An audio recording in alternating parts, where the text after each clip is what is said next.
Hello, everyone. My name is Saye, and I wanted to share this talk I gave at the Sustainability and Climate Action Symposium that was held by many green hands at York University on March 31st, 2023.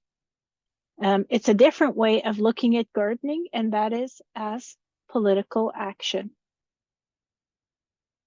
So when my neighbors see me gardening, they think that I'm relaxing, thinking about plants, but little do they know that in fact I am hard at work dismantling capitalism and resisting the neoliberal structures that surround me. And if you're wondering how I'm actually doing all of that, well, let me tell you. To me, gardening is a political act, as it confronts power structures and the relationships we have with other humans and other than humans. Stewardship of the land allows me to resist the neoliberal structures of enclosure and freely share time and knowledge with others and build community. So many people are surprised when I tell them that establishing a relationship with the land I live on is the first act of resistance. And you see, by recognizing that the value of the land is intrinsic and not dependent on humans, and that the land is already filled with life before we even start, is how you build a different relationship. So the land where I live is a complex living and evolving web of microorganisms, plants, and creatures. It has a history that started long before I ever got here, and it will continue long after I'm gone. But in the period that I'm here, how will I take care of it? That's a fundamental question that I ask when I think of gardening. The simple recognition that I'm a steward of the land is the first step towards resisting capitalism. You see, according to market-based economies like capitalism, people like me don't exist. Because the entire system is based on the model of a rational, selfish human who is just out to see how they can maximize the utility they get out of any situation. If you have access to land, as a capitalist, you should be squeezing out the most wealth and value you can out of it, not taking care of it. So that makes it a form of resistance. And you may wonder what lives with me on this land that I'm living on. So in 2018, I decided to use iNaturalist to document and identify the species that were here with me. And up to now, I found over 275 species of other than humans that live here with me. And if you wonder what that looks like, that's the diversity that surrounds me.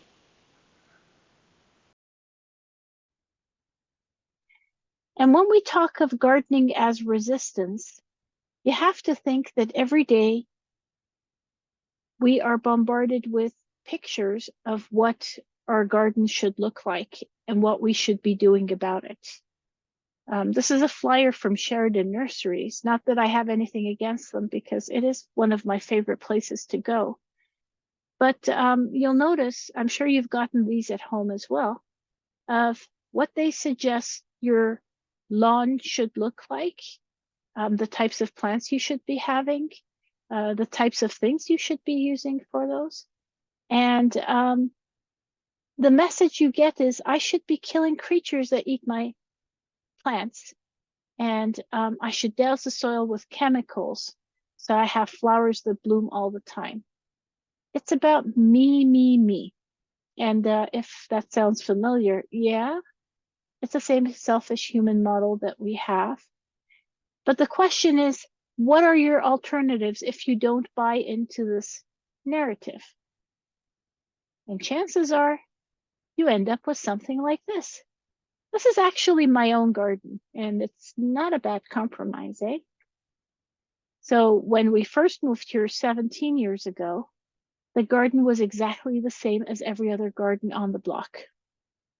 And right from the start, I vowed to remain organic, no pesticides, no artificial fertilizers. And bit by bit, as I pulled up more grass and brought in diverse plants, the creatures came and stayed. And as it progressed, as I was trying not to waste water, I began to choose plants that had naturally evolved over thousands of years to live in the exact conditions of my garden. And those were native plants. Every plant is native somewhere and has evolved over thousands of years to be part of an ecosystem. This Canada goldenrod is native to Canada and is part of an ecosystem with checks and balances. It provides nectar, food, and nesting material to wildlife, and since insects eat it, it doesn't go out of control. Phragmites is a reed that is native to Japan, Korea, and China. In that location, it's well behaved and a contributing part of that ecosystem. But ever since it was introduced to Canada, it has decimated our wetlands and coastal areas. And this is what it looks like. Dead zones where no other plants or wildlife survive because nothing eats it. And on top of it, it releases toxins into the soil. It's an invasive plant. Knowing this, there is a big push to create urban habitat for wildlife by community groups in every corner of Toronto. I lead volunteers who grow native plants from seed, and we donate the plants we grow to communities who want to reclaim the urban commons. This spirit of generosity and care we have is in direct resistance to dominant neoliberal policies of austerity and the continued privatization of free time activities. As I think about the community that I'm building, I'm reminded of the model of the economy proposed by Gibson Graham. And here you can see capitalism floating on the water. And this is the economic system that the media, the pundits, and government all talk about. In the nightly news, when they talk about the economy, this is what they mean.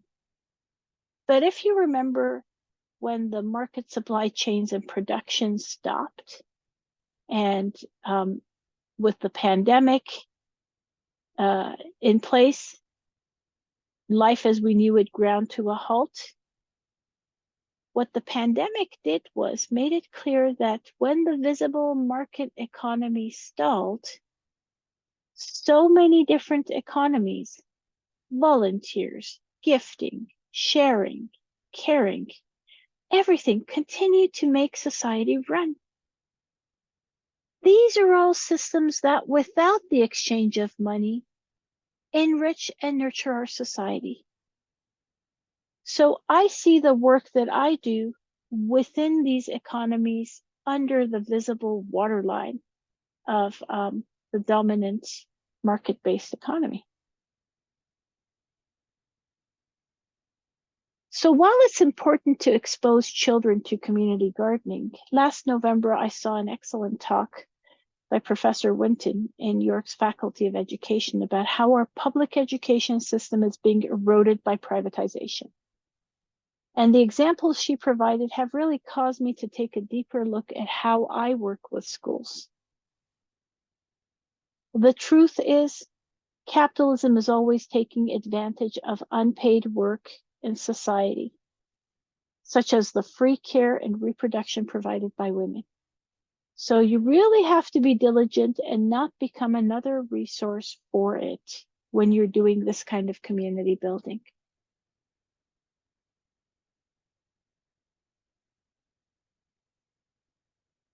So I just wanted to share some numbers of what I did with fellow growers last year as we grew and donated plants to 8 projects, as well as lots and lots of donations to neighbors and friends. This year, we're looking to have about 100 growers through a huge number of them are actually children through schools. And the important aspect is to get them introduced to gardening and working together as a community for these projects. If you want to learn more about what some of the resources used in this talk, or you can take a look at some of them over here, but also just wanted to let you know that the City of Toronto has published fantastic biodiversity booklets that tackle the varieties of wildlife that grow in our beautiful city. And they're available as free PDF downloads through the City of Toronto website. I encourage you all to get to know them and take a look and see what you have in your own backyard. And I'd like to say thank you very much. It's been a great opportunity to speak. As you can tell, I'm passionate about gardening, native plants, and undermining neoliberal policies. So if any of you want to talk about any of those things, please reach out to me.